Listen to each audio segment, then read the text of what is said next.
क्या आप जानते हैं कि एक साधारण सा पेन एक भिखारी की किस्मत और उसकी पूरी दुनिया बदल सकता है। सुनने में ये नामुमकिन लगता है, लेकिन ये कहानी आपकी सोच की दिशा मोड़ देगी। एक शहर के व्यस्ततम चौराहे पर जहां ऊंची गगनचुंबी इमारतें आसमान को छूती थी, वहीं नीचे सड़क के किनारे धूल और धुएं के बीच रामू नाम का एक भिखारी बैठता था। उसका जीवन बस इसी इंतजार में कटता था कि कब सिग्नल लाल होगा, कब महंगी गाड़ियां रुकेंगी और कब कोई दयावश उसकी हथेली पर 1 या 2 रुपए का सिक्का रख देगा। रामू को लगता था कि उसकी किस्मत में बस हाथ फैलाना ही लिखा है। उसी शहर के एक विशाल साम्राज्य के मालिक मिस्टर खन्ना रोज अपनी लग्जरी कार से वहीं से गुजरते थे। वे देखते थे कि रामू सिर्फ मांगता नहीं है, बल्कि उसके चेहरे पर एक गहरी हताशा है, जैसे उसने खुद को परिस्थितियों के आगे पूरी तरह सरेंडर कर दिया हो। एक दोपहर जब चिलचिलाती धूप पड़ रही थी, सिग्नल हुआ और मिस्टर खन्ना की गाड़ी रुकी। रामू खिड़की के पास आया। मिस्टर खन्ना ने शीशा नीचे किया, लेकिन पैसे देने के बजाय उन्होंने रामू से एक अजीब सवाल किया। रामू, तुम रोज मुझसे कुछ ना कुछ लेते हो, लेकिन बदले में मुझे क्या देते हो? रामू हक्का बक्का रह गया। उसने हकलाते हुए कहा, साहब, मैं तो भिखारी हूँ, मैं आपको क्या दे सकता हूँ? खन्ना जी ने गंभीरता से कहा, दुनिया में कोई भी इतना गरीब नहीं होता कि उसके पास देने के लिए कुछ ना हो। व्यापार का नियम है लेन और देन। तुम सिर्फ लेन जानते हो, इसलिए तुम भिखारी हो। जिस दिन तुम देन सीख जाओगे, तुम व्यापारी बन जाओगे। उन्होंने अपनी जेब से एक बहुत ही सुंदर और महंगा फाउंटेन पेन निकाला और रामू के हाथ में थमाते हुए कहा, ये तुम्हारी पहली पूंजी है, इसे भीख मत समझना, ये एक निवेश है। अब सोचो कि तुम मुझे इसके बदले में क्या दे सकते हो। गाड़ी आगे बढ़ गई, लेकिन रामू वहीं खड़ा रह गया। उस रात उसे नींद नहीं आई। वो उस पेन को देखता रहा। उसे पहली बार लगा कि किसी ने उसे भिखारी नहीं, बल्कि एक इंसान समझा है जिससे कुछ उम्मीद की जा सकती है। अगले दिन वो चौराहे पर भीख मांगने नहीं बैठा। उसने पास के एक बगीचे से कुछ जंगली लेकिन सुंदर फूल तोड़े और उन्हें करीने से सजाया। जब गाड़ियां रुकी तो वो हाथ फैलाने के बजाय फूल दिखाने लगा। उसने सोचा कि जो उसे पैसे दे, वो उसे एक फूल भेंट करेगा। उस दिन उसने महसूस किया कि लोग उसे देखकर मुंह नहीं फेर रहे थे, बल्कि मुस्कुराहट के साथ पैसे दे रहे थे।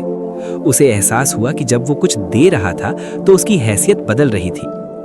महीने बीतते गए। रामू ने फूलों के साथ साथ छोटे अखबार और स्टेशनरी का सामान रखना शुरू किया। उसने वो फाउंटेन पेन कभी नहीं बेचा, बल्कि उसे अपनी कमीज की जेब में लगाकर रखता, ताकि वो मिस्टर खन्ना की बात याद रख सके। धीरे धीरे उसने सिग्नल पर मांगना बंद कर दिया और सड़क किनारे एक छोटी सी मेज लगा ली। उसने देखा कि लोग उसके पास से पेन, पेंसिल और डायरियां खरीदने लगे। उसका नजरिया बदल चुका था। अब वो ये नहीं देखता था कि किसके पास बड़ी गाड़ी है, बल्कि ये देखता था कि किसे किस चीज की जरूरत है। उसने अपनी छोटी सी कमाई से कुछ पैसे बचाए और एक पुरानी साइकिल खरीदी, ताकि वो दूर की मंडियों से सस्ता सामान लाकर शहर में बेच सके। समय का चक्र चलता रहा। 5 साल बाद शहर के सबसे बड़े चैरिटी गाला इवेंट में मिस्टर खन्ना मुख्य अतिथि के रूप में आमंत्रित थे। वहां कई युवा उद्यमी भी आए थे। कार्यक्रम के अंत में एक सुसज्जित और आत्मविश्वास से भरा युवक मिस्टर खन्ना के पास आया। उसने अपनी जेब से एक पुराना घिसा हुआ फाउंटेन पेन निकाला और उनके सामने रख दिया। खन्ना जी ने चौंक कर उसे देखा। युवक ने मुस्कुराते हुए कहा, सर, क्या आपको ये पेन याद है? आपने 5 साल पहले एक भिखारी को व्यापार का पहला सबक सिखाया था।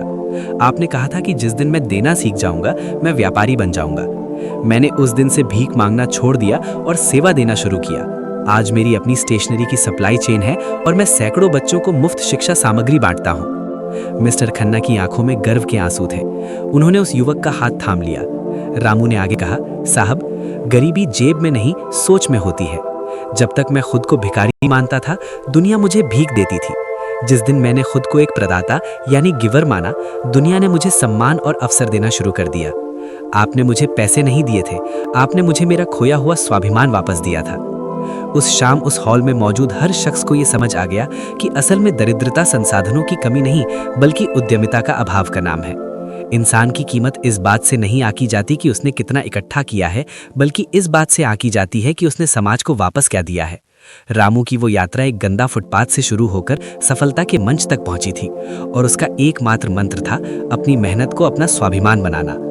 अगर इस कहानी ने आपके दिल को छुआ हो और आपको आगे बढ़ने की प्रेरणा दी हो, तो इस वीडियो को लाइक जरूर करें, अपने दोस्तों के साथ शेयर करें और ऐसी ही जीवन बदलने वाली कहानियों के लिए हमारे चैनल को सब्सक्राइब करना ना भूलें। आपकी एक छोटी सी कोशिश हमें और भी बेहतर काम करने की ऊर्जा देती है। धन्यवाद।